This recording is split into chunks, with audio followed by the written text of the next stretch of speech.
Hello everybody, what's going on, and welcome back to another Hytale Workshop. If you're new to the workshops, let me tell you what this is all about. It's about bringing a community together, talking about Hytale, developing all sorts of things together. Now this is our second workshop that we've done, and we're going to continue on that mini game that we started last week, Land versus Sea.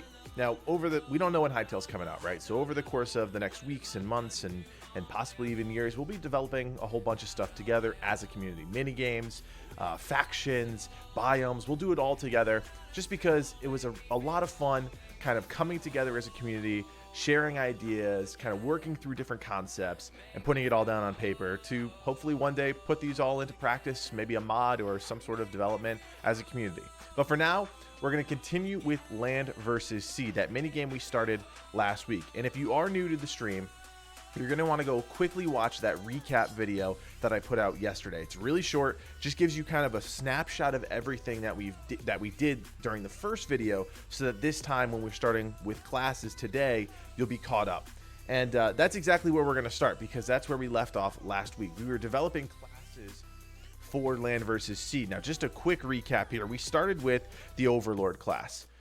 Which was one of the 40 classes that we had developed, basically just coming up with the name. So we're going to start back there because we weren't quite finished with the Overlord, and we're just going to keep moving down the list and working through classes. Again, this document, which I'm going to share right now with you, if you guys don't have the link anymore.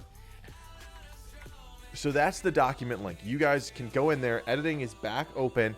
Go to the bottom if you want to add any ideas. Nixon did a great job putting info dump sections down there, and Nixon is in the chat with me again, helping out. Hey, Nixon.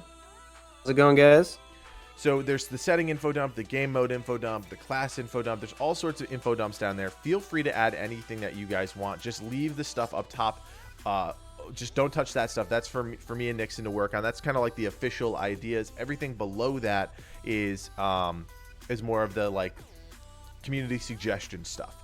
So we're going to keep working through our Overlord, and all we had left to do with the Overlord is come up with his mouse click 1 and mouse click 2 abilities. We already came up with his 3 abilities, his ultimate and his passive, but we never actually came up with the mouse click 1 and mouse click 2. Now, I had some ideas for mouse click 1 and mouse click 2, but I wanted to run them by you guys since that's what we were doing last week. So the Overlord, very slow. He's all about defensive capabilities, protecting his teammates, things like that. So one of the things that I was thinking about for the mouse click 2, we had said that his arm was this massive arm. Instead of holding a shield or some sort of defensive thing, his arm was actually his shield. So I was thinking mouse click 2, and remember, we're trying to create classes that are unique, that are not so cookie cutter as to like, he's got a shield, he brings it up. So for the mouse click 2, I think he should be able to bring his arm up as some sort of defensive position, but he can't move at that point, right? So one of the things with the Overlord is that he has vulnerabilities. So bringing that arm up, he's blocking himself from all frontal damage, but he's exposed everywhere else. So he can't move, he can't turn, but he's got like a 90% damage reduction from the front. So that was just the idea that I was playing around in my head for his mouse click 2, but I'm open to suggestions or any ideas that you guys may have for a mouse click 1 and mouse click 2 for our Overlord. And then once we're done with that, we're going to move on to our next class, which is the Necromancer. I don't know what music this is, but I don't like it.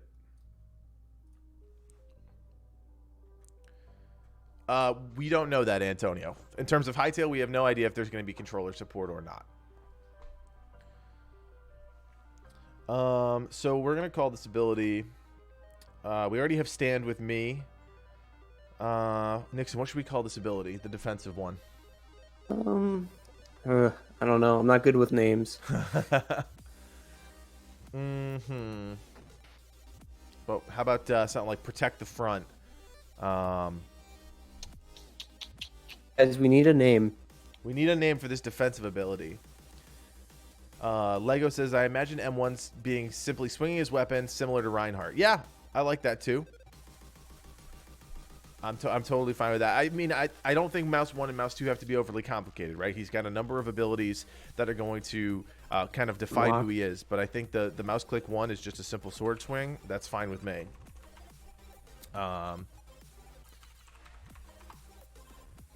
And did we determine what weapon he has? We didn't, right? I Safeguard. I like that name, Lego. That's a good name.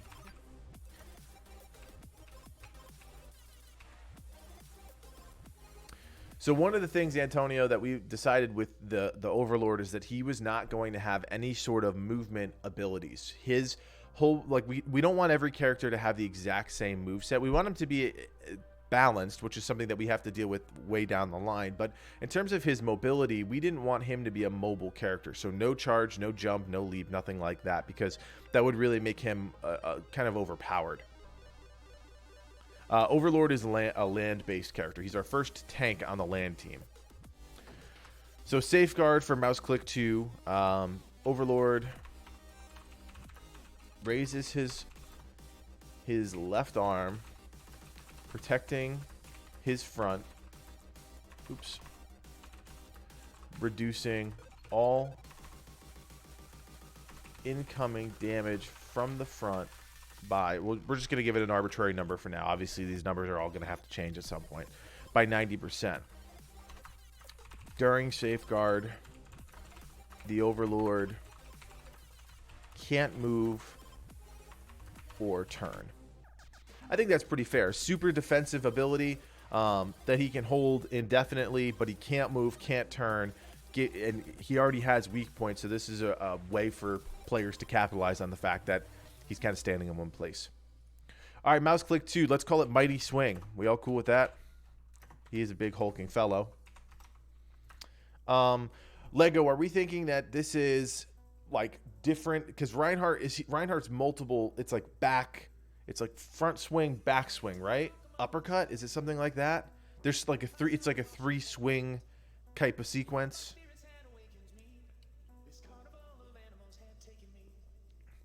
There's 40 classes. There are 40 classes. Oh, that's a cool idea. So it's a 3 swing sequence. The last swing is a crit because he's already got a low damage. He's already a low damage character. That crit would be really cool.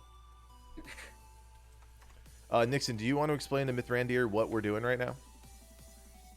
Yeah, so basically we're developing a game called Land versus Sea. This is a mini game that we're hoping to develop in Hytale. And we're just kind of working through right now the classes of what different classes will be in the game. We have 40 different classes, different class names, 20 for the land team, 20 for the sea team. So the Overlord swings his weapon in a sequence of 3 moves. The final move, if the final move lands, it crits.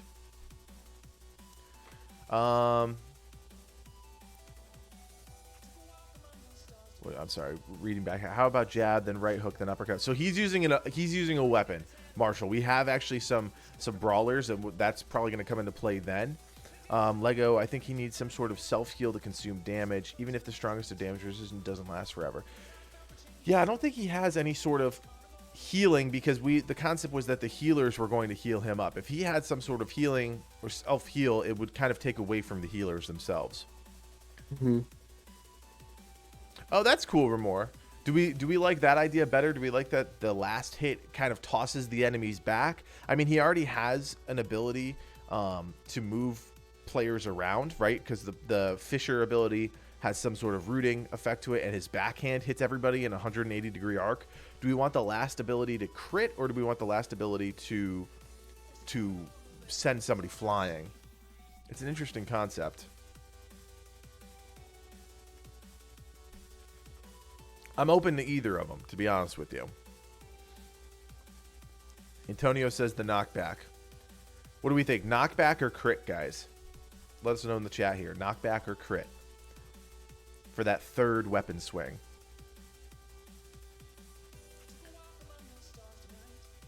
Because I'm open to either of them. Oh, okay. So like a mini crit with a knockback. Yeah, I'm okay with that too. If the final move lands, it does a little more damage and slightly knocks back. So it would probably only hit one, right? Like if it's an uppercut, it would have like more of like a line attack, so it would only really hit one. Yeah, we'll start there. We'll start there. We got a lot of classes to go through, guys. Today's all about classes, so we'll start there.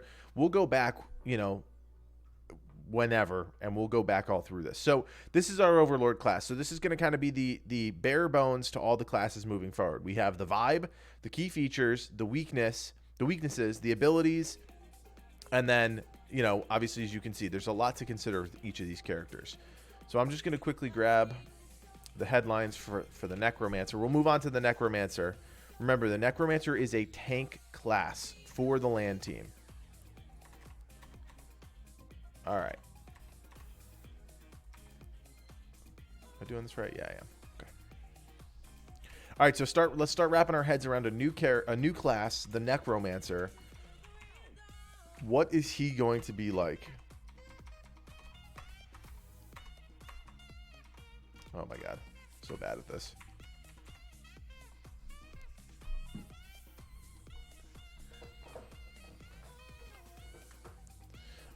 Will you guys make character models for each class? Maybe cosmetics. Yeah, we don't Ethereal, we really don't know where it's going after the concept phase. This is really just the concept phase of everything. So we're working together just to come up with the ideas, and then we'll figure out the execution later.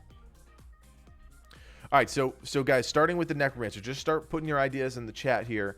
In terms of a vibe, you know, when you see the Necromancer on the battlefield, what is the first thing that you're gonna like when you're playing him? What should you feel like defines him as a Necromancer tank?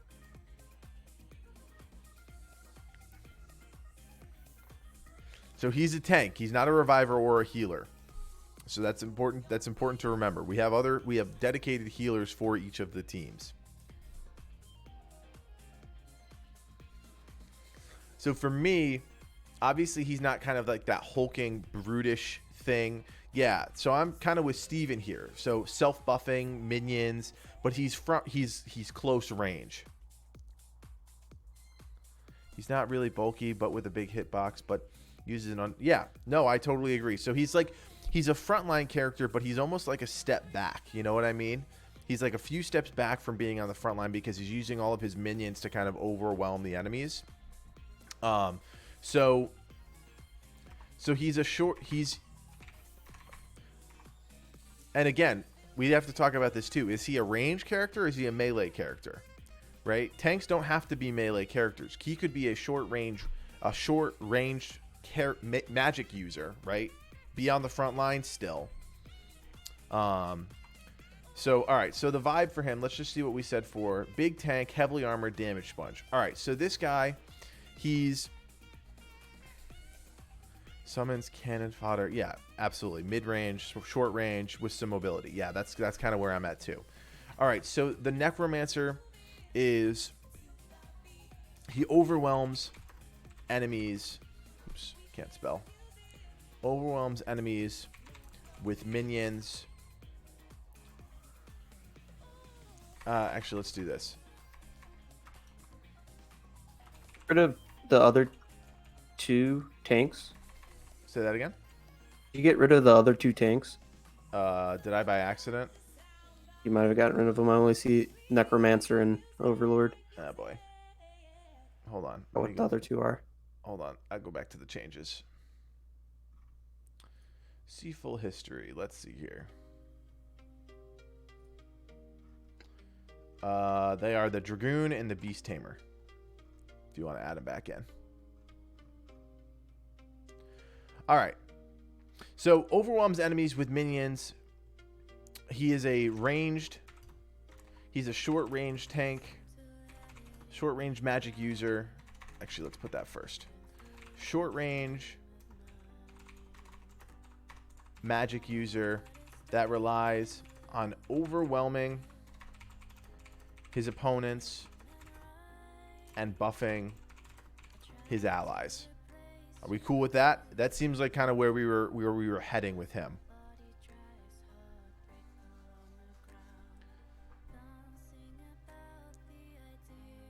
All right.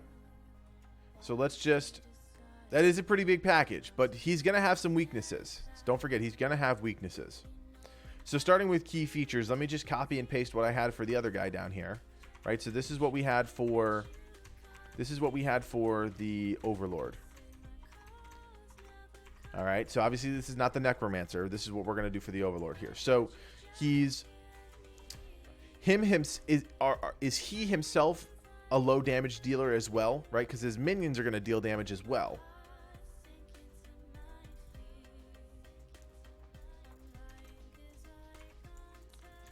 So low damage,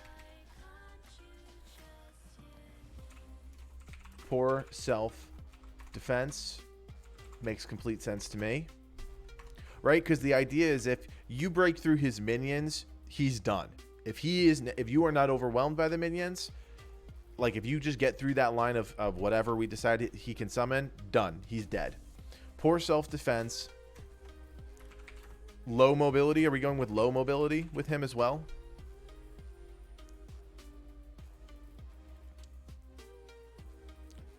Yeah, he's not a good combatant. He is all about his minions.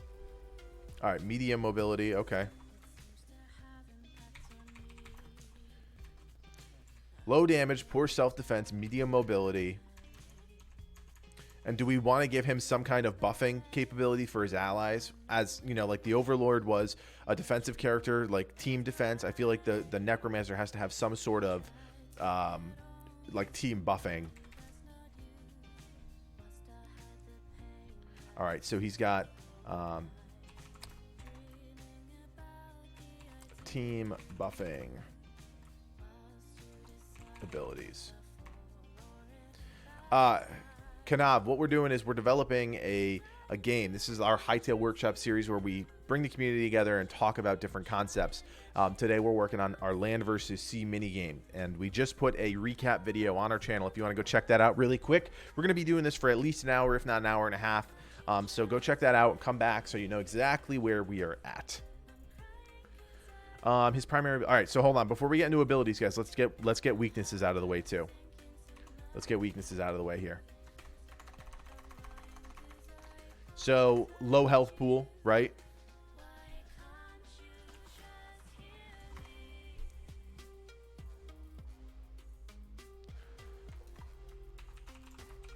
Low health pool. Is he going to be a resource character, right? Like he can only summon as much as, you know, he must have no. Okay, all right, throwing this idea out there. So he's a resource-based character, ranged character. If he attacks, he gains his resource back. He has to land attacks to gain his resource back. So the more he lands his range hits on enemies, the more enemies he can summon, right? So that kind of increases the skill of the player. The player has to have skill, has to land hits on the enemy to get back that resource to summon more of the skeletons or whatever we decide. You get what I'm saying? All right. So he's got a low health pool. He is resource dependent, and we'll get into that on the abilities. Low health pool. We'll do low health pool, low armor. What else in terms of weaknesses? Easy to flank. Are we going to go with something like easy to flank? Thank you, man. I appreciate that. We're working hard over here at the Game Gurus. Easy to flank. All right, so low health pool, resource dependent, easy to flank. Takes extra damage from crits. That's interesting. Vulnerable to fast-moving scout classes. Prone to stuns.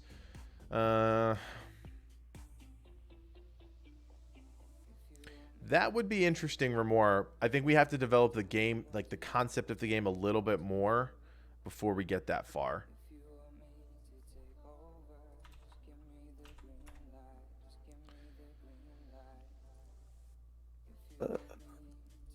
Lego, the strengths are definitely going to come in the abilities. I mean, his key features are that he... do we not do... Yeah. His key feature is that he has overwhelming, like the ability to overwhelm. You know what I mean? I guess we should probably put that in key features. Ability to overwhelm. overwhelm opponents. All right, we can do 3. It doesn't have to be 4 weaknesses. Low health pool, low armor, resource dependent, easy to flank. That makes sense to me. That's perfectly fine. All right, so let's start with the abilities here.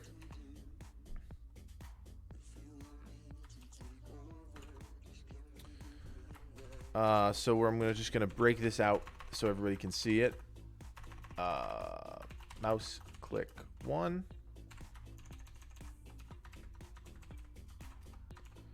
Mouse click 2. Ability 1. Ability 2. Oops. Ability 3. Ult. And passive. All right, so we were already talking about the passive right here a few seconds ago. With every time he lands a hit, he gains resources back. That would be his passive, right? So I don't know what that's called. Let's call what would we call something like that? Siphon energy, siphon, raise the debt. No, that wouldn't make sense. Soul Harvest. Yeah, I'd like that. Nice one. Soul Harvest. All right, so his passive is called Soul Harvest. Every time the Necromancer lands a hit on an enemy, he gains back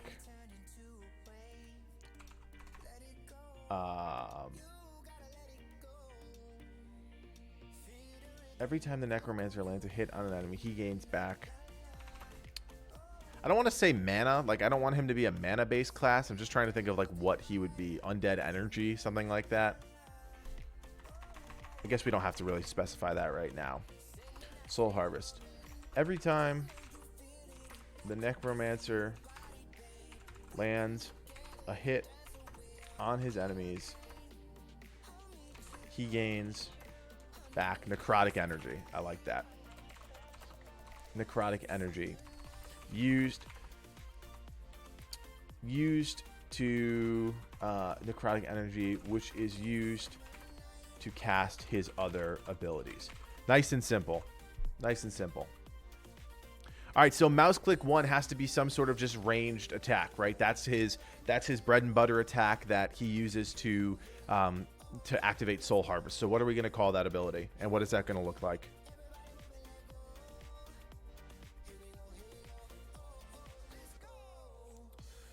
I mean, and we have to think through this too. Is he going to have some sort of wand?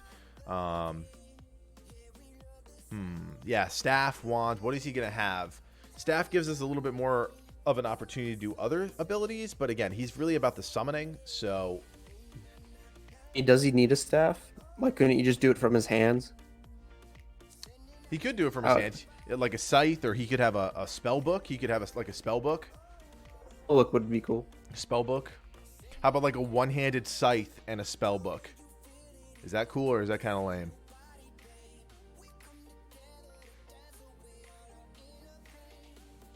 I like it.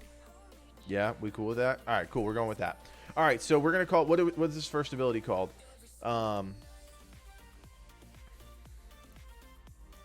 Yeah, book scythe, but the scythe is the one... Either he can shoot the spell out of the book, or he can shoot the spell out of the scythe. It doesn't matter to me.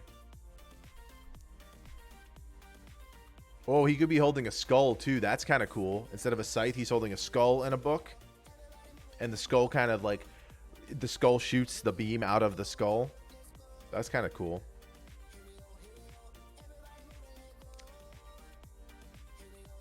Huh, that's pretty neat.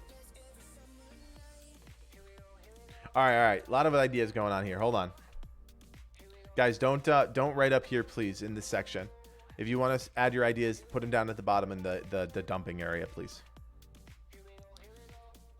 All right, a sickle for mouse 1 that reaps much. Blah, blah, blah, blah, blah. Yeah. Well, I'm just thinking with the scythe, like, it's fine if it's a scythe because he's, he uses it, but he's a ranged character. So does it make more sense to do something where he's holding like a skull, or just like has a gauntlet, like an undead gauntlet type of thing? I'm open to any of it. I just think the sickle, where it's a cool idea, this doesn't quite scream range to me. You know what I mean?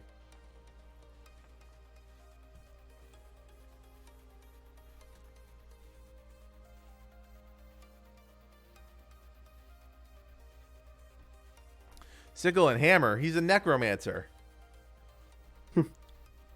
Doesn't make any sense.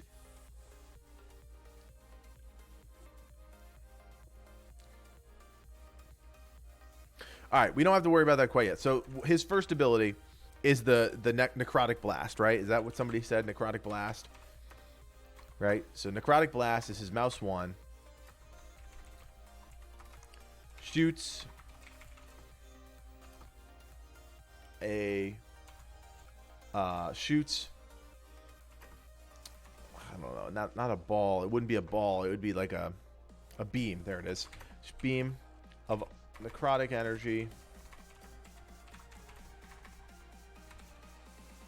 Necrotic energy in a straight line.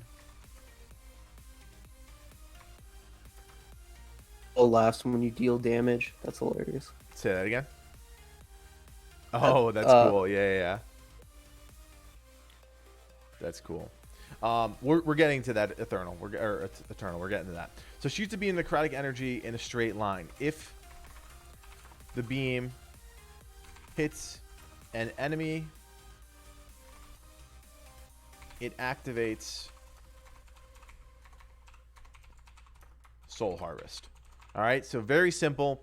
Beam of necrotic energy. If it hits the enemy, it activates Soul Harvest, which gives you back some of that necrotic energy.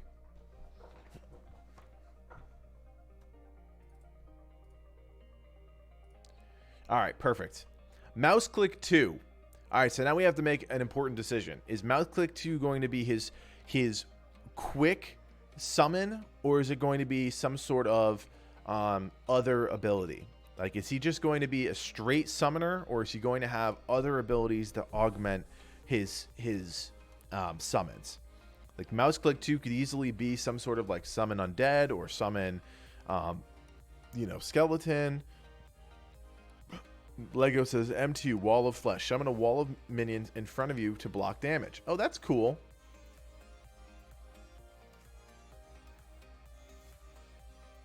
It stops you from moving for a moment. Well, why would you want yourself to stop? Why would you want to stop moving? That's not a good idea. You want to keep moving or you'll die.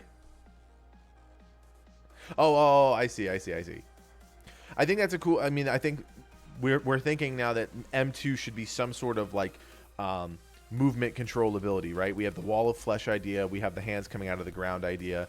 So it should be some sort of movement impairing thing for the opposing team. Do we want to do some sort of like ring, kind of like the ring of zombies in Heroes of the Storm, or do we want to do a wall? Do we want to do a knockback? Open to everything.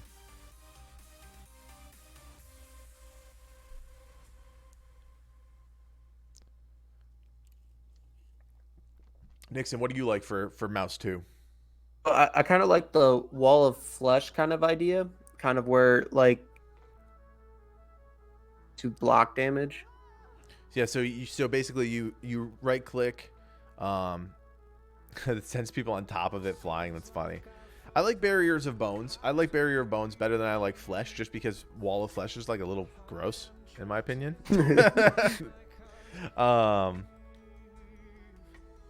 It's a wall. We can move back from it, but if it has a ring, he has to deal with all of them around it. He can't move for a minute and stun.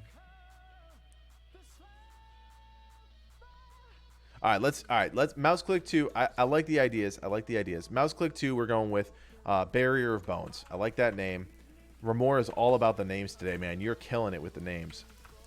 Barrier of Bones. Yeah, I don't think he's going to have movement impairment. He's all about overwhelming. We did enough movement impairing with the other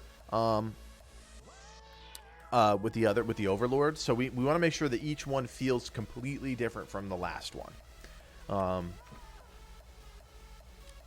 right, Barrier of Bones after, so he's got to, and this is another question for the stream right now. Does he have to cast all of these spells, or are these instant? Necrotic Blast should be an instant spell, but what about Barrier of Bones? Is that an instant spell? You know, kind of like May, is it May? Ice Wall in Overwatch, where she basically, it's an instant ability, but she has to choose where it is.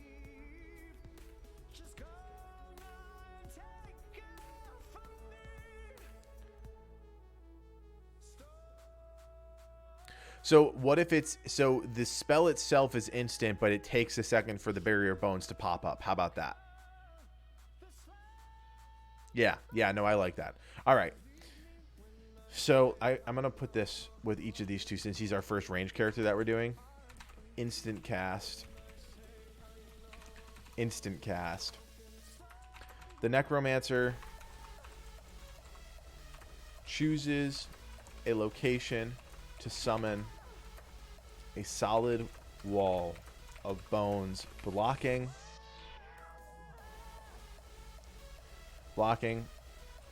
opponents. The Necromancer chooses a location to summon a solid wall of bones, blocking opponents from moving through it. The Barrier of Bones takes 1 second to form after being cast. All right, are we cool with that? Does that make sense to everybody? So the Necromancer, he chooses a location where to summon the Barrier of Bones. Instant spell, but it takes a second for it to form. All right, cool. I like that. All right, let's get into his abilities, his real abilities. Yeah, Cameron, there's a recap video of our first Hytale Workshop. We just put that out yesterday, just so you can get caught up. We talks about everything that we did for the first workshop, and it will allow you to kind of see where we're at this point for this stream. So it'll only take a few minutes to watch the video. We're going to be streaming for a while, so go watch that. Come back so you know exactly where we're at in the process here. All right. So his first ability, it's got to be some sort of summon. What are we doing? This is a low cooldown summon. So what is he going to be able to summon?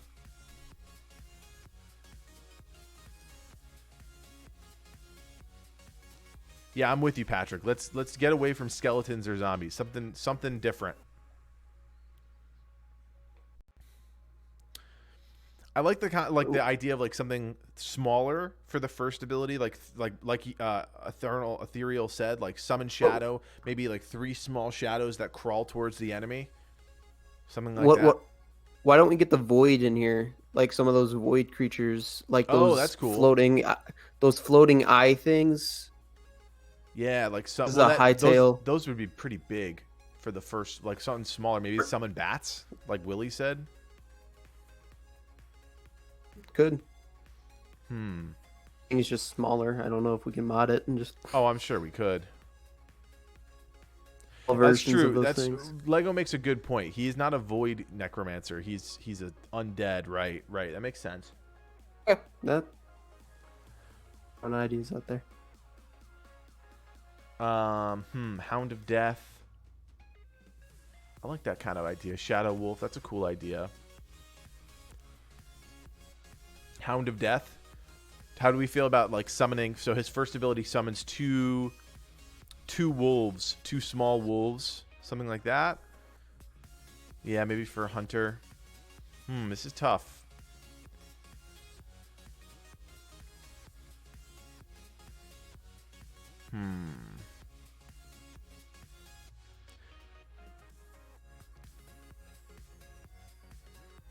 Yeah, I think now that's kind of the crossroads we're at. We're trying to figure out if he's undead, what he summons as compared to like a void character, because we do have some more like darkish void characters in the game already. Just trying to figure out what his first summon should be. The first thing, so this is going to be the summon that's a lot more frequent, right? He's going to be able to use this ability more often. It's going to have a lower necrotic energy cost. So, you know, zombies, skeletons, they make sense, but we want to try and do something a little bit different. Just a little different. A shotgun blast of bats. I like the bats idea. Bats are kind of cool. Yeah, the only thing about reanimation that I'm worried about, Lego, is like depending on the game itself, you know, like you may not have corpses around. So like his first ability shouldn't be dependent on if there's corpses around. It's not that we don't want. We were just trying to think of if there was something more unique, Ramor. That was all.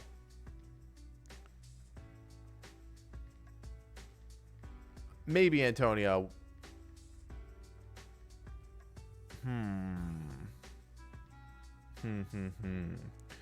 So we need at least. Well, we've got 3 abilities and an ult, right? That's true. Patrick makes a good point. We can just go with summon shadow creature, right? Summon creature. They could just have like kind of like a shadow of himself. Oh, that's kind of a cool idea too. This is a tricky one. This is definitely a tricky one. Oh, that's a cool idea. I like Steven's idea. What do you guys think of Steven's idea?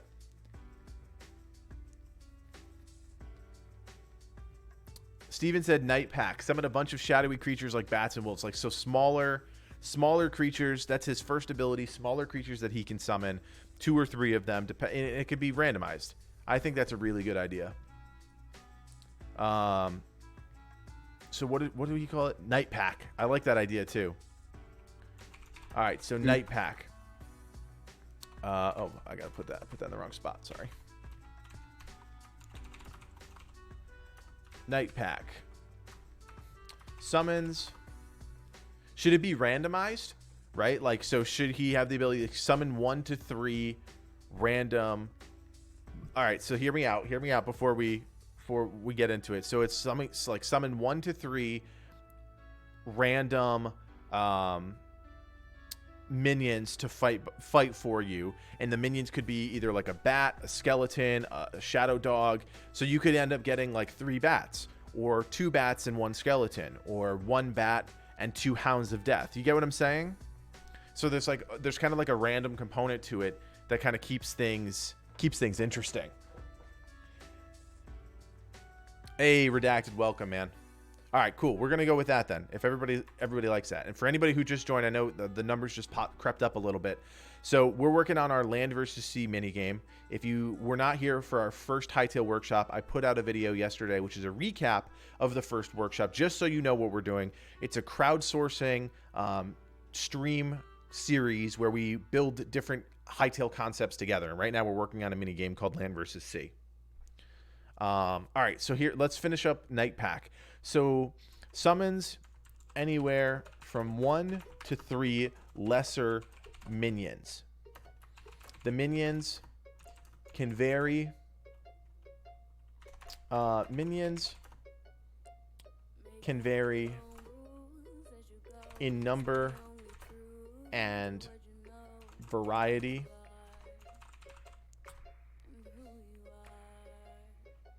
Are we thinking? No, Cameron, we do not. This is all strictly idea based at this point. In terms of the numbers that the Night Pack, do we think there should be a cap on Night Pack, or should he, if he has the necrotic energy, should he just continue to be able to summon these things? Right, that's what I'm. Well, that would be pretty hard to pull off, right? Like, you wouldn't be able to choose how much necrotic energy you'd use. It has to have a set value. But I think the idea with Night Pack is that if he constantly keeps hitting his left mouse click, can he keep using Night Pack, or should there be a cap? Maybe only summon 1 minion at once, but you can spam it up to 3 times. Yeah, if we put too many restrictions on him, then it feels like he can't overwhelm the enemy. You know what I mean? He's got a lot of weaknesses, but he has to be able to overwhelm the enemy. A max of 12 total minions, that's not a bad idea, depending on what the rest of the abilities are. Well, that's the Swiggity Smith. That's kind of the idea. He is a weak character, right? So if he doesn't have minions out, he's going to die pretty much every time. He's got very little to defend himself. We can say 12 at first. We can say there's a cap of 12. 3, 6, 9, 12. That means he could summon, if it works out. Remember, it's a variable spell, so anywhere between 1 and 3 minions are going to come out.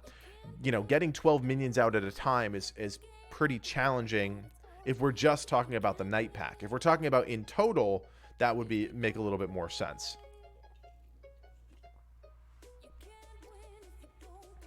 And then he'll obviously have some ability in there, right? So like if your ult is ready and your ult is a summon, you're going to be able to summon the ult and it'll just kill one of your lesser minions or something like that. You know what I mean? Guys, make sure you're putting all your ideas in the info dumps. Yeah, leave this top section for us, guys. Put your ideas below in the bottom of the doc. All right, so we're going to put a cap of 12 on this for now. Summon anywhere from 1 to 3 lesser minions. Minions can vary in number and variety. Only 12. A max of 12 night pack.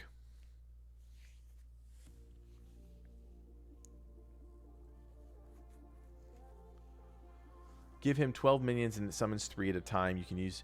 Well, here's what I was thinking. And just as an extra point for this, guys.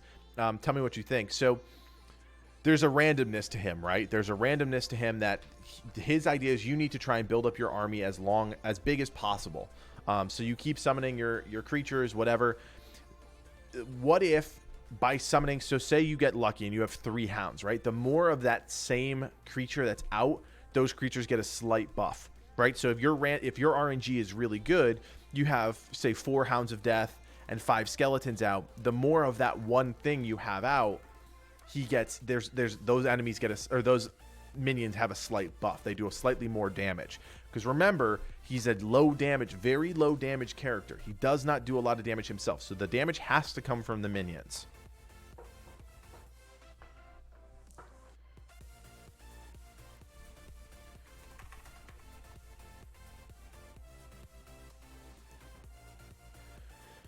Kind of seems cheap if you get bad minions. Yeah, but you can keep summoning minions as long as you're landing hits on enemies. You can keep summoning enemies to try and get, you know, a better.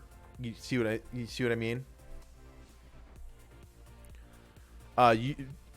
Jason, that's not going to be a problem. One of the things we talked about last time was that players were only going to be able to pick one class at a time because there's so many classes. There can only be one of each. Yeah, that's what I mean, Lego. Maybe make each buff each other based on how many you see, like how many you have out depends on the buff as opposed to how many of that one particular one. Yeah, redacted. Your left mouse click gives you back energy. The only thing that worries me about that, Lego, is like say you go into a battle with 12 minions already out and they're already super buff. Like, is that fair? I suppose it is. Because then if they start to die, then you have to try and get them back.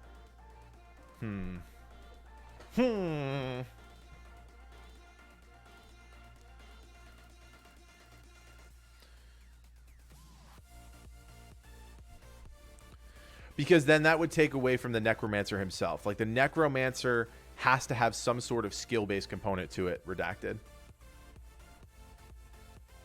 Well, if they die, you're dead. Yeah. But the energy has nothing to do with the minions themselves, right? The energy has everything to do with the Necromancer landing hits on the enemy. All right, summon anywhere. Let's how about this? The more minions you have out, the higher the cooldown on the summoning ability. I like it, Ramor, but I think the way we were taking this character is that he's completely dependent on the necrotic energy, right? So, like, the abilities don't have any cooldowns. Like, they don't have any, like, long cooldowns, but you have to keep getting necrotic energy to summon them, right? So if you spend all of your energy on, you know, the ability 3 character, say it's like the Void Eye, like Nixon mentioned, like that's 50 necrotic energy. You can only do that twice, right? If you have 100 necrotic energy, you can only do that twice, and then you have to start gaining back necrotic energy, right? So he's completely energy dependent. So, like, same thing, like Night Pack, sure, it could be 10 necrotic energy, but but you still have to keep gaining that necrotic energy.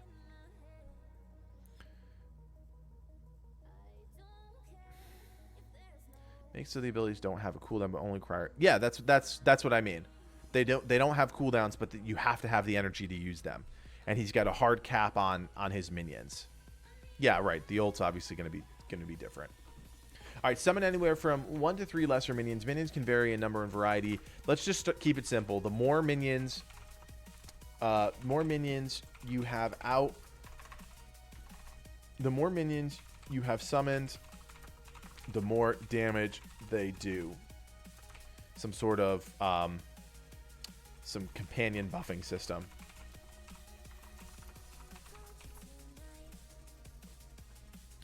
So it's purely based on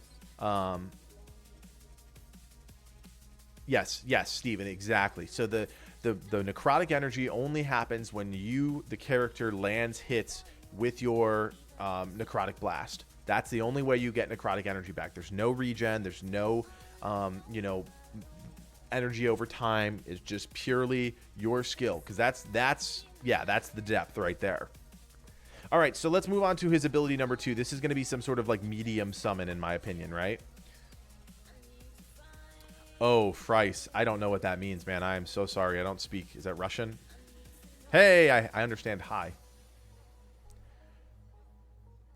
I would say you probably start with half necrotic energy. Like you can summon you can summon something to help you, right? Because if you're so weak and you run into battle and you have no necrotic energy, you're just sitting there without any minions. You know what I mean? That seems bad because it requires her to use and necrotic. Well, you have to have something to get you into battle. You know what I mean?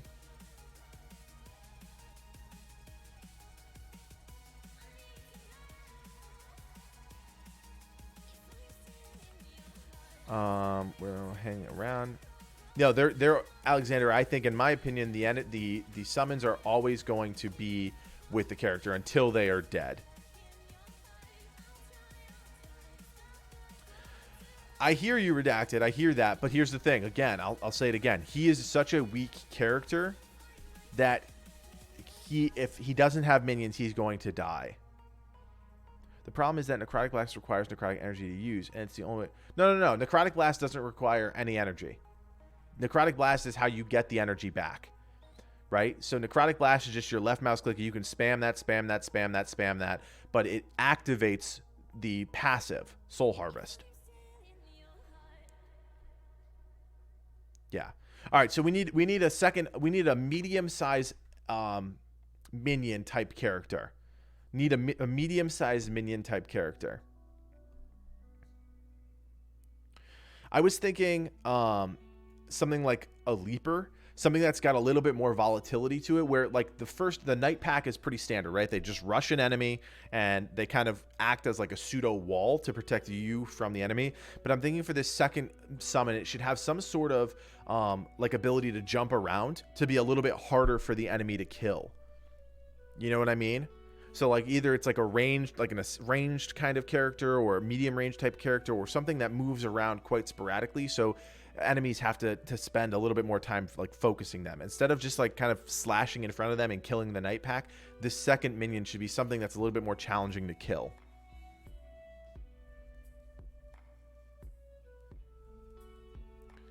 Poison dart frog, something like that. We do have one of the characters is a witch doctor, so that doesn't quite fit this undead theme we're going with. Corrupted phoenix,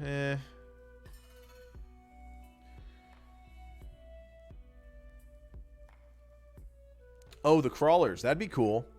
The crawlers would be cool.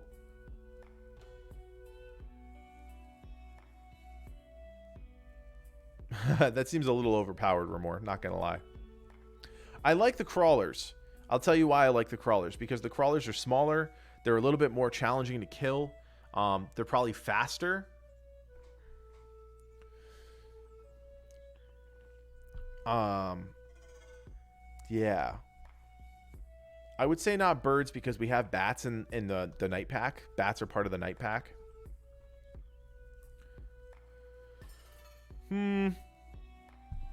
Possibly. That seems like an ability 3 type of thing. Some sort of like bigger, hulking, tanky type thing that protects you. I think ability 2 has to be a pure DPS minion. Like, this is the minion that you summon if you want to do DPS.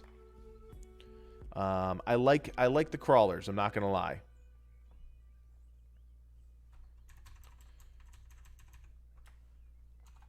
So we're going to go with summon.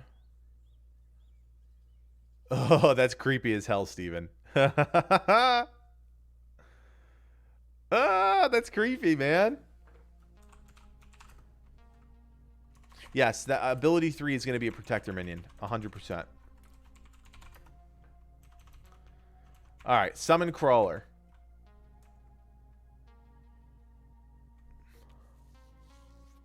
Yeah, it probably is someone else, but here's the thing.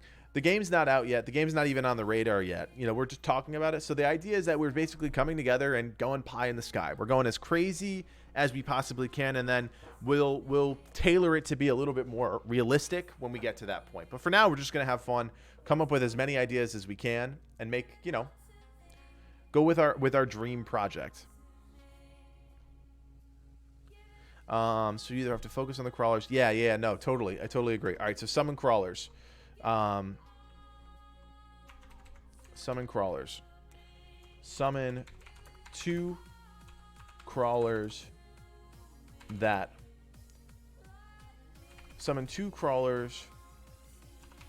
move quickly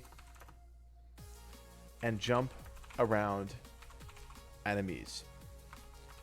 Crawlers deal medium damage and have medium health. Should probably put this up here too. Night Pack has low damage. Night Pack minions have low damage and low health.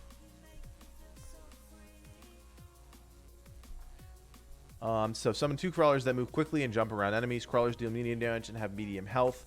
Do we want to add, like, so Lachlan makes a good point, some sort of stealth component. Do we want them to have like some sort of occasional stealth component? Like, occasionally the crawler will like burrow into the ground and reappear a few seconds later. That way enemies kind of that may be working to kill them, they get distracted, they go into the ground, they come back up. You know what I mean? They kind of breaks the opponent's attention. All right, cool.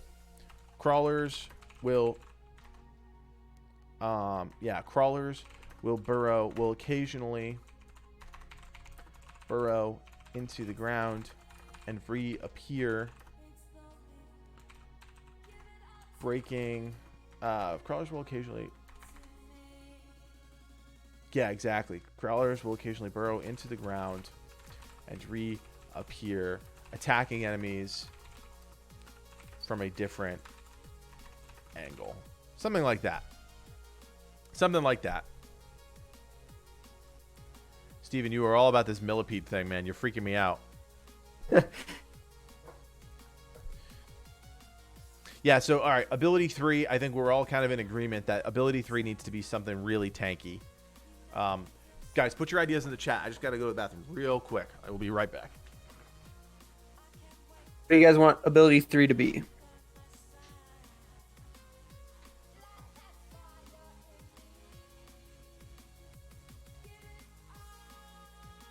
Basically, I'll add some comments. Yeah, I can see it.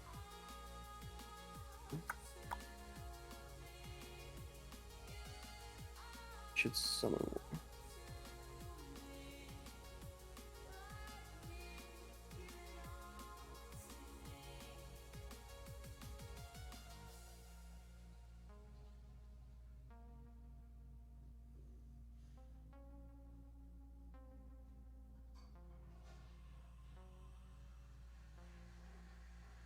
For you guys' ideas coming, I'm going to just keep on adding them.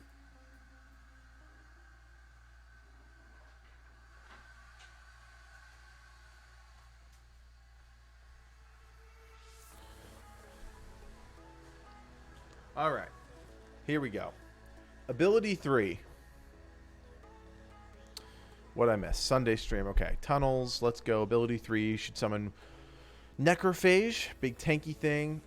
Bone Devil from D&D. I don't know quite what that is, but I like the idea. Undead Twerk.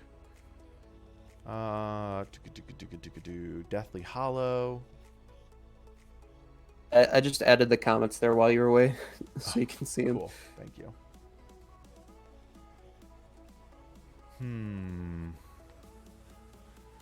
How about... So, what about that, like, Outlander thing that they just revealed? Like, something like that? Or do we want it, like... Because he kind of looks like an undead crazy thing. Bone Devil. Let's see what we're talking about here.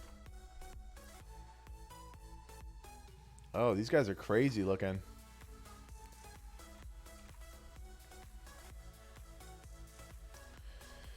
All right. We got to have some sort of big hulking thing as a defensive, as a protector.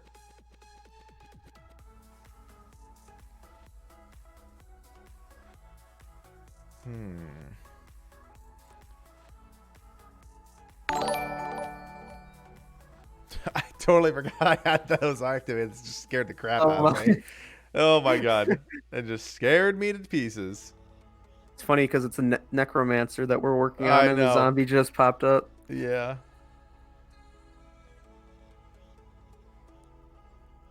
Thanks for subscribing. It's honestly, I think it's just set up to like, somebody subscribing to the channel. I don't think that person is actually in the stream. I don't know how to turn it off. Do we want to just go with like Undead Guardian? Oh, that's an interesting concept. It's a gross concept, but it's an interesting concept. Who would have thought a necromancer would be so hard to design? He's got to be something that's a protector, right? So he shouldn't be... Your leapers are your DPS. Your night pack are kind of your like overwhelming component. But the... Get out of here with this stupid cat, this millipede, you crazy SOB. I hate bugs. You're freaking me out with the millipede. Yeah, hates water and bugs. Hates water and bugs. Two things I hate.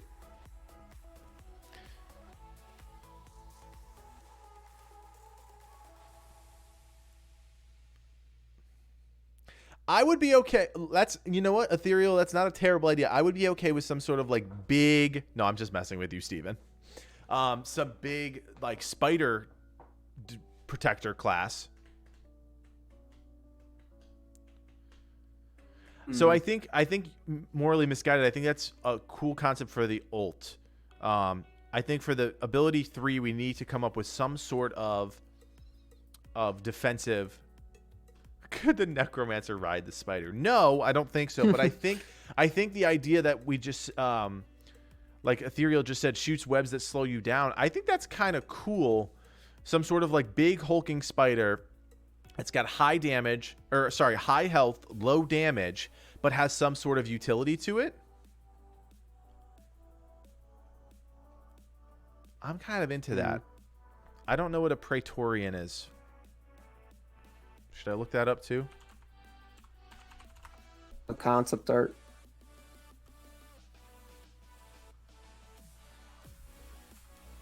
Oh, the concept art. I gotcha. Not gonna lie, I'm still liking the spider idea. It's the best one. I think it's the best one we've heard so far. Is this like a defensive thing?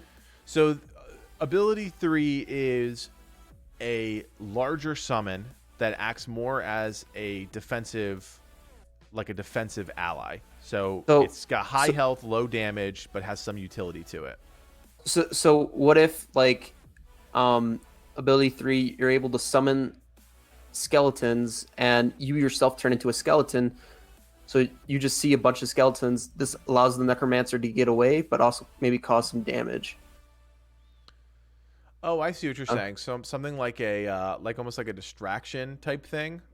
Yeah, so you like you basically see a bunch of skeletons spawn, and then you yourself turn into a skeleton, That's a cool concept. which What do you? allows you. Yeah. No, I see what you mean. So like basically, it's kind of like Mirage in Apex Legend, right? So you would summon. It's like mirror image, right? So you would turn into a skeleton and you would summon, say, 4 other skeletons that all look the same. It would give you the ability to run away. So it's almost like your escape ability or your flanking ability.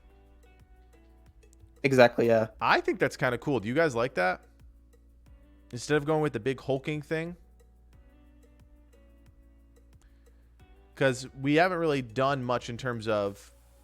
Yeah, I think that's a really cool ability. All right, so what are we going to call that? I have no idea. Remore. Remore, where's the name? Yeah, Remore. We need a sweet ass name for this thing. So the idea is ability 3 is you turn into a skeleton and you summon 4 skeletons. That way, and they all kind of start running randomly. That way, your character, the Necromancer, you only have, say, 5 seconds, 6 seconds to run away or to flank, right? So it's basically your ability to escape the enemy. Reality shift, close-ish. Skeleton mask. Skeleton squad, a little too campy for me.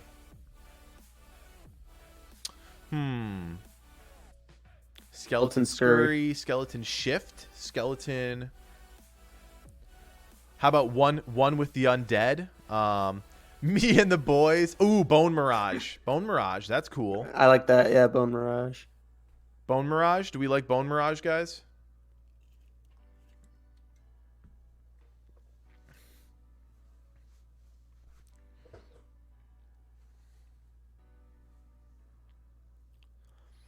All right. Oh, Trice. That's a cool concept too. Oh. All right, yeah. all right. Here we go. So we're gonna start here. We're gonna do a Bone Mirage.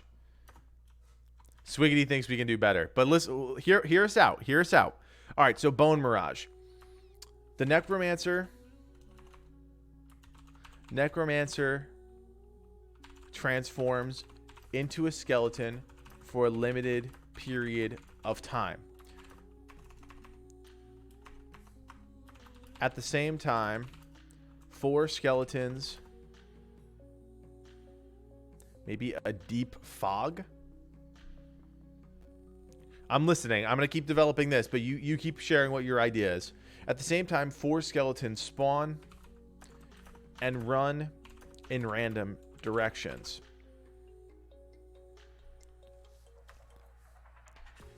After a period of time, the Necromancer turns back into his original form, and the fake skeletons explode, dealing damage and slowing down enemies it hits. How do we feel about that?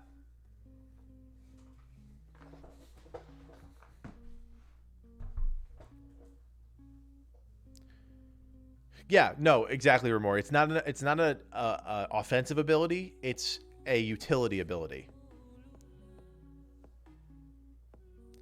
So the Necromancer transforms into a skeleton for a limited period of time. At the same time, 4 other skeletons spawn and run in random directions. They don't beeline for enemies, so it's not like a super offensive ability. They run in random directions. After a period of time, you turn back into the Necromancer, and the other skeletons explode. They deal a little bit of damage, and they slow any enemies that the explosions hit. What do we think? It's kind of a combination of like 4 or 5 different ideas that were in the chat at the time.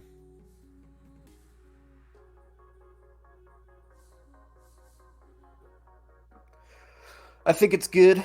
I think we move on to the ult. All right, let's get the ult figured out.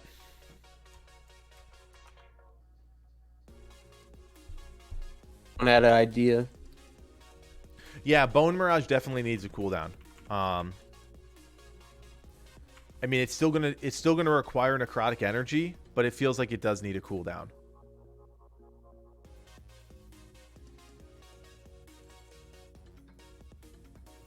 Or maybe it doesn't require any necrotic energy and it just has a cooldown.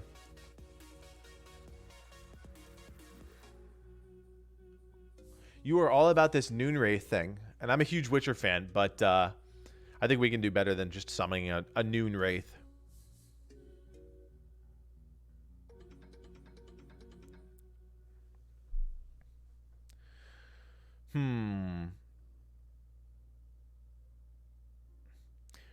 On Ant Productions, make sure you put that down below because we've got a long way to go before we get to the drunkard. I'm but making a comment Okay, on cool. it, so yeah, I got it taken care of. For the Necromancer ult, what about something? I like the veil, like the fog thing before. We haven't done anything with buffing. We said in his key features that he has the ability to team buff. What about something like the word, like every so? All right, hear me out. Just throwing this random idea out there. So his ult is like pitch black. The whole map goes into pitch black. Only your team can see for a certain period of time. And then there's some sort of, like, during that period, your team can move faster, deal more damage, and your enemies take like small ticking damage. Like something like that, maybe? OP. It does sound a little OP, so I'm trying to figure out a way to make that work.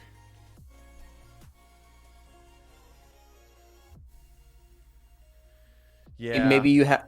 I mean, maybe you have like something where,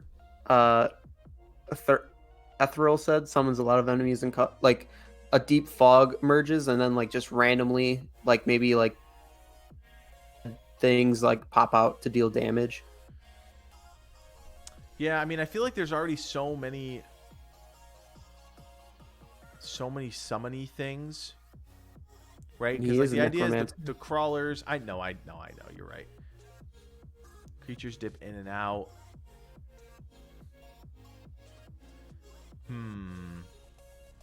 Abyssal consumption. Your enemy's vision is in the vicinity are robbed. Well, it's not like they're pitch black. They're just their field of vision narrows. Like they can't see as far type of deal. Like they wouldn't go completely blind. Swiggity Smith, that's a cool idea too. Like some sort of necrotic fire type of thing.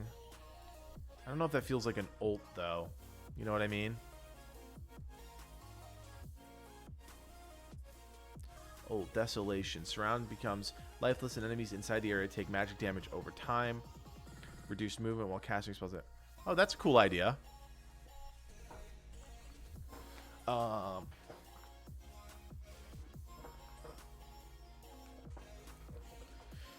Or it needs to charge up to cover the whole map. Oh, okay. So just kind of going off of the idea that Remor just got me thinking. So what if the ult is a channeled spell, right? And so the Necromancer is the epicenter of that. The longer he channels, the more the darkness spreads. Like honestly, like it grows like this, right? So it just keeps spreading and spreading and spreading and spreading. It obviously has a maximum range where you just be able to sit at your base and do it. But it's a channeled spell, right? You can't cast any other abilities during the time. It reduces enemy vision. It deals a little bit of damage to them. But if you get stunned or if you get hit or something, then you get knocked out of it. You know what I mean? That way it's not super OP. And in that darkness, you have kind of like the hands coming out, like you guys mentioned with the fog thing. Like enemies are like you just see like little hands or something coming out at you. That's doing the damage. I think we can combine a lot of those ideas. Yeah, exactly. If you get hit, you're out of it. Oh, that's a cool idea. I don't know if it should be if you get hit, it knocks you out of it, or if you get stunned, it knocks you out of it. Like any sort of movement thing knocks you out of it, or if it's just a hit. Yeah, so anybody that's caught in it has their vision reduced, they're slowed down a little bit, and they're taking a little bit of damage. So it's like a little bit of everything. It's not overpowering. It's a little bit of everything. No, not even a little bit. I mean, yes, a little bit, but we're not putting too much stock into it on Ant Productions.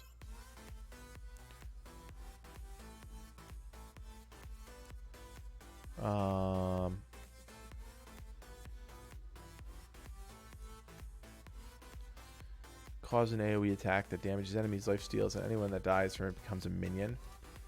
That's not a bad idea if we want to go that route. We're going in a few different directions here.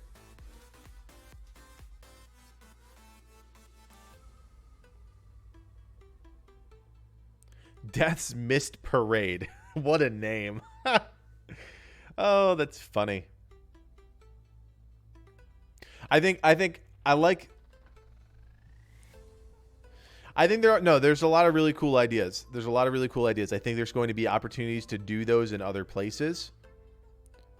I'm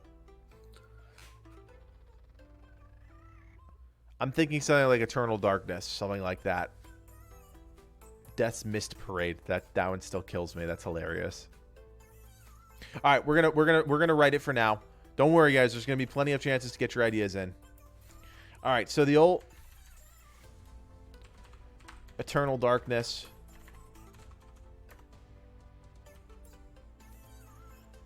Well, he already can summon at least 2 different types of minions. You know what I mean? All right, Eternal Darkness. Channeled spell.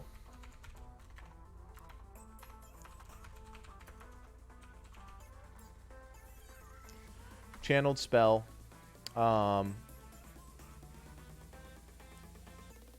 Question about this, though. Question. I'm going to throw this out there. Is the ultimate... Can the ultimate be triggered at any time? It just uses all of his necrotic energy up? Like it's so if he's a scale of 0 to 100, if he has 100 necrotic energy, should he be able to use Eternal Darkness?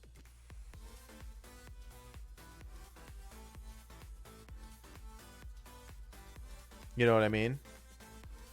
Think about that while I'm working this out. Oh, it's not going to be overpowering. It's not a kill your enemies thing.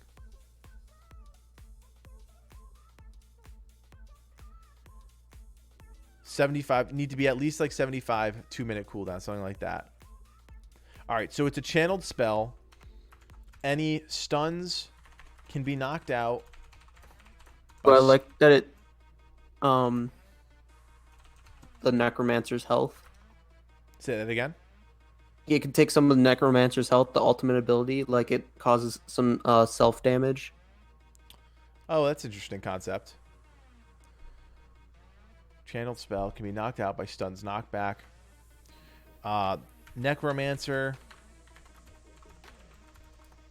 acts as the epicenter of the spell. Expands outward the longer it's channeled.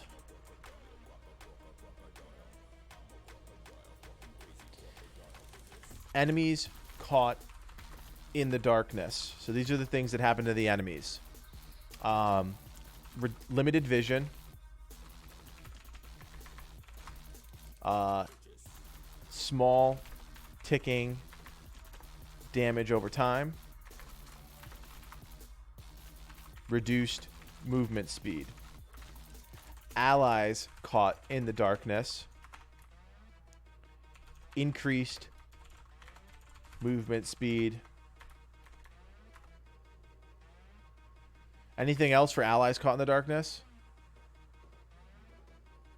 Probably not, right? A little bit of damage. Slight damage increase.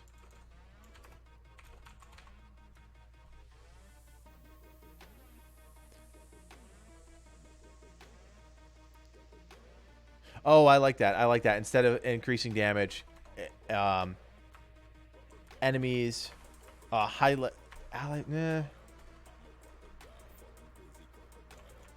probably gonna be streaming until 1:30.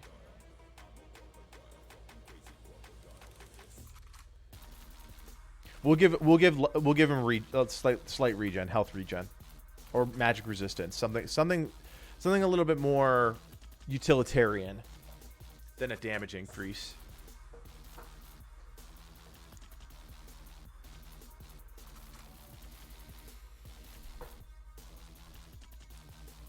Immune to crits. That's a cool idea. I like that. Immune to crits.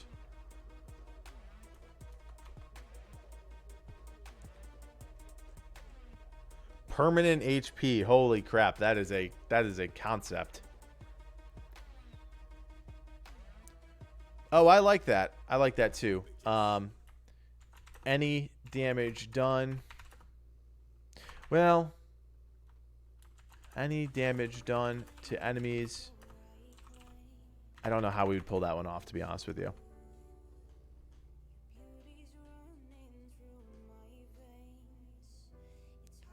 Well, that's the thing, right? So if he has to use all of his necrotic energy up, he channels the spell. Yeah, I don't think giving any back makes any sense.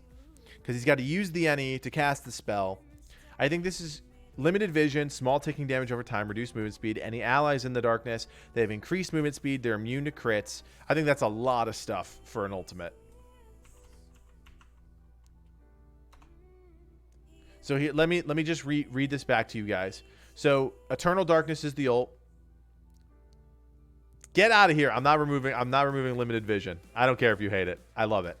All right, Eternal Darkness is the channeled spell that the Necromancer can be knocked out or with a stun or a knockback. The Necromancer acts as the epicenter of the spell. The spell expands outward the longer it's channeled.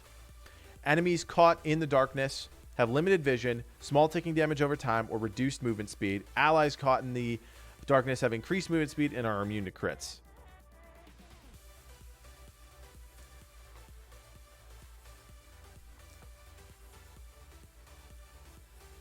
Well, I mean, you're going to be able to see, like, it's a growing spell. Like, you're going to know if you're in the darkness or not. You know what I mean? And we're not talking about, like, half the map is covered in darkness. It's, you know, however big the range is, right? The longer he's got to be in a dangerous place. That's the kicker with this one. The Necromancer has to be in a relatively dangerous place to use the spell. And if he's channeling, he can't summon other minions. So while it does sound OP, it's going to be relatively easy to hit him with a knockback or a stun, considering he's in a relatively dangerous place. He can't be at his base using this ability. It's not going to work. You know what I mean?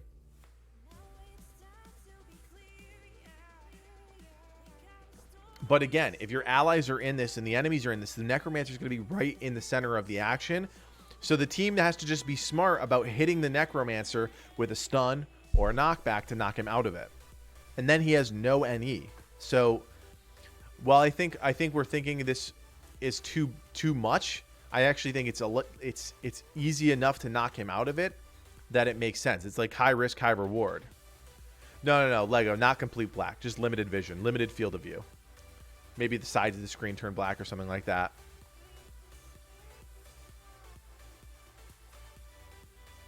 It's a channel, morally misguided. It's not a spell. It's not a casted spell.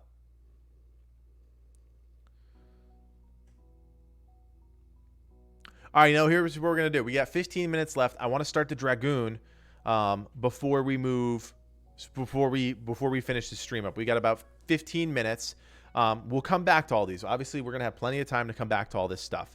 So let's go to the Dragoon. And we'll start this one going, and then we'll probably end the stream around 1:30. All right, so the Dragoon. What are we going to do with the Dragoon? Is this guy... we had initially talked about him as some sort of Lancer, so like a higher damage tank that's got mobility. Is that something that we still want to kind of explore with him? He doesn't have a lot of like team, in my opinion, he doesn't have like a lot of team stuff, but he's a lot more of a fighting tank.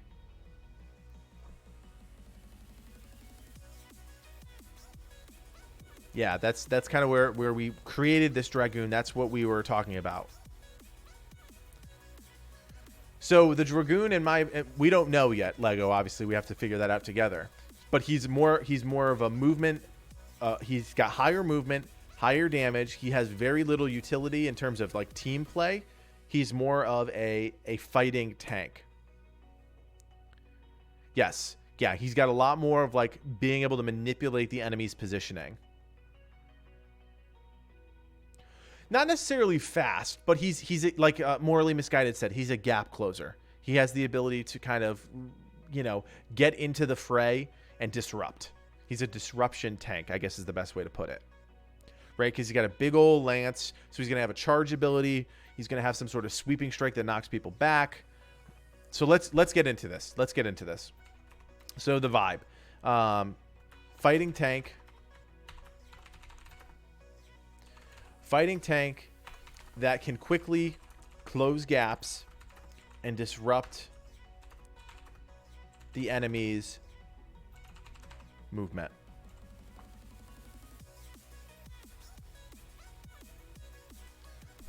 All right, so we're thinking, key features for him, high mobility. Are these supposed to be, did I miss something? No, okay. So high mobility.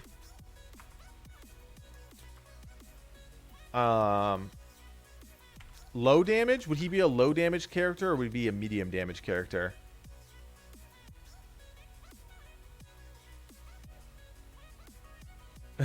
Fine, Lego. I'm fine with it. Say medium. Yeah, medium. All right, medium damage.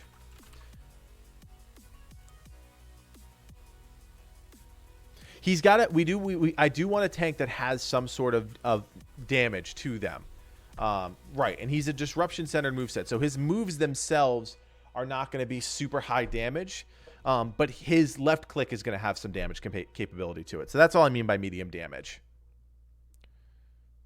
Yeah, so he's a lower defense tank. He's not low defense. He's not like a Clothy or a Summoner, but he's got a lower defense because he's all about that mobility. So high mobility, medium damage, lower defense. And then ability to manipulate enemy movements. Okay, what are his weaknesses? Easy to dodge. Right, I saw somebody say something that his ability should be easy to dodge.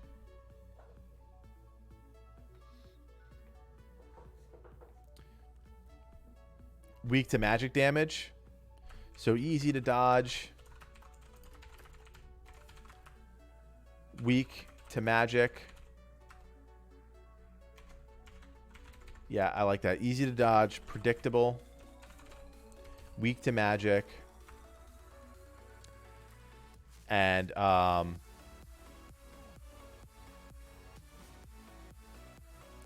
weak to magic, and then susceptible to movement impairment.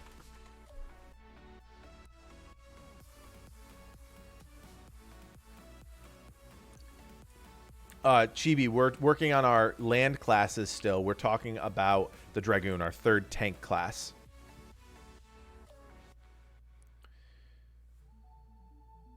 All right, yeah. So let's go with that. So he's easy to dodge, he's predictable, he's weak to magic, and susceptible to movement impairment effects.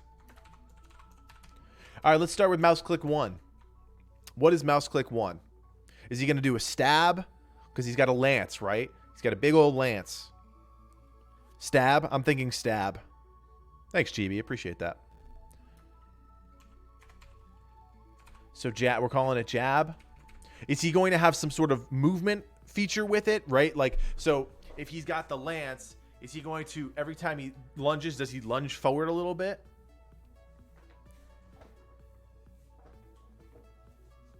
Or is it just kind of like he can kind of pokes? He can charge it to lunge. Oh, hold on. Before we do this, though, before we do the ability, we should talk about his passive. What is his passive going to be? Every time he lands a hit, he gains movement speed, something like that. Yeah, that's what I'm thinking too. Every time he lands a hit on a hit, he gains 1% movement speed. All right, what are we gonna call that?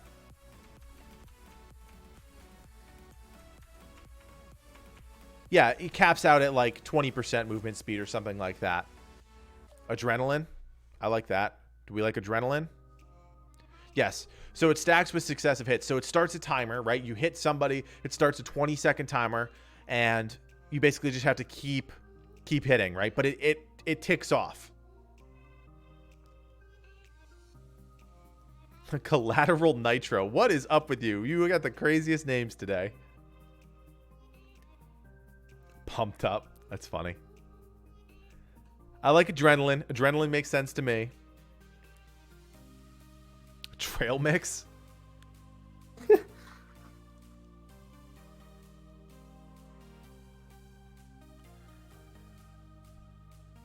We're going with Adrenaline. All right, so Adrenaline.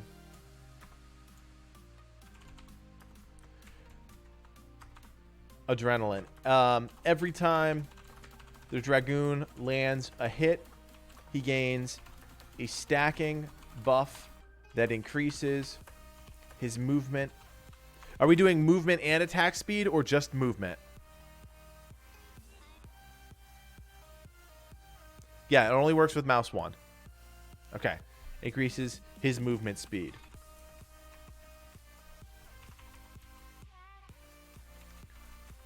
Hit with M1. Okay. We're just doing movement speed. All right, jab. Takes a step forward and lunges with his lance towards the enemy. Deals moderate damage, but is a precision-based ability, right? So it's a lot harder to land it because it's it's got like a reticle like that, but it does a little bit more damage, which is what I was talking about before. Like he's a medium damage tank because he's got a more skill-based attack. Are we all cool with that? We're actually almost done, Knight of Doom. Almost done.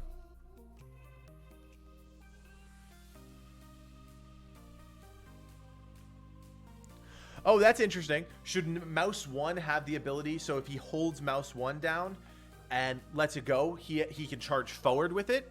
That may be a cool way to get the charge in there.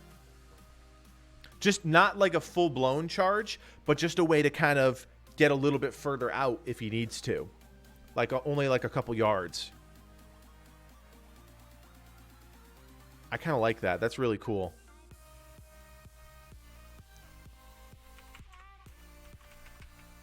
All right, so if held, yeah, the Dragoon charges up his jab. If held, the Dragoon charges up his jab. When released, charges forward and deals more damage.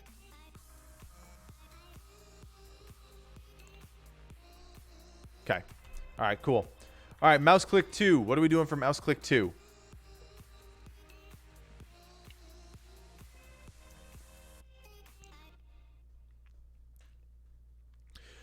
I think it's more that it's not parryable, but it's easy to dodge, right? Because it's such a small reticle, right? If you're just shooting in the middle of your screen, kind of like McCree in Overwatch, like it's a very skill-based ability. Same thing with this guy. Shield Bash.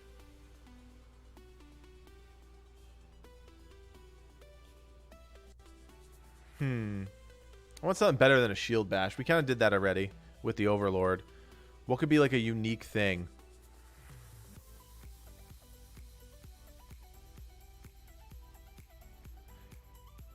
Yeah, lances are pretty, I don't know.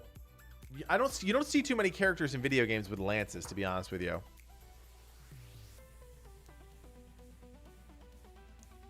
Oh, that's a cool idea, Knight. So maybe like it's the sweeping strike, like somebody said, he jumps back and swings his lance in an arc.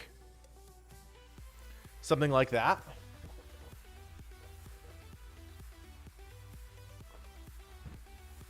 Or that's a cool idea too, Steven. Should his mouse 2 ability be like a charge where he puts his shoulder down and flips somebody backwards? Almost like a utility ability to like get like Diablo in Heroes of the Storm, where like he grabs an enemy and throws him behind. I don't want to give him any sort of like lance throw thing, I don't think. Maybe for the ultimate. But I don't like the idea of him being like a ranged lancer. That doesn't really make sense to me.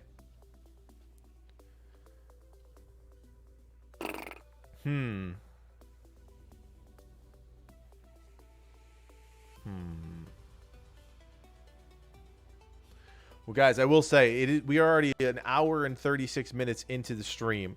Maybe we just call it here for now, and we come back.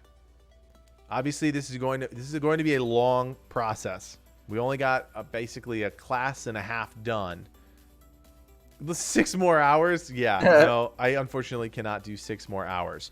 But yeah, what was that, Nixon? I was about to say maybe people can just like add comments. Yeah, so I'm going to basically change the editing now so that you guys can only comment. Start working. I think Nixon did a really good job. Yeah, he already laid out all of the classes and the things. So go ahead and add comments to the classes that you're interested in, right? So if you have a vibe for the drunkard, put it in there. If you have a vibe or show them how to add comments just in case they don't know how to add comments. Adding comments is really easy. So like right here, you see how it has this like little add a comment button. So if I was to click here and then over on the edge of the paper here, it should be add comment. So I could click there, add comment, you know, I want the key feature to be whatever. And then you just hit comment and then it'll pop up. All right. So add your comments to any class that you want. All of these classes you can add comments to. We have everything already laid out. So if you're really feeling the Lancer or the Arcanist, go ahead and do that. And, you know, we'll be looking at them again next time. Probably going to be next week. Unless we get a blog post, the stream will most likely be next week for the workshop. So you guys won't have to wait as long. And I'll do another recap video to bring us back up to speed to where we were. So thank you guys. Thank you for everybody that was hanging out with us today. I wish we could keep going. I wish we could go for 10 hours, but we just can't do that. We got things to do. So we will see you next time. Obviously, I'll let you guys know when the next stream is coming. It will be in the Discord. So if you're not part of the Discord, make sure you join. Make sure you're part of the Orbis General Chat channel, because that is when that's where we'll be able to tell you guys what's coming next. All right. Thanks, guys. My name is Kodiak, and from everyone here at the Game Gurus, thanks for watching and play on. See you next time. Guys.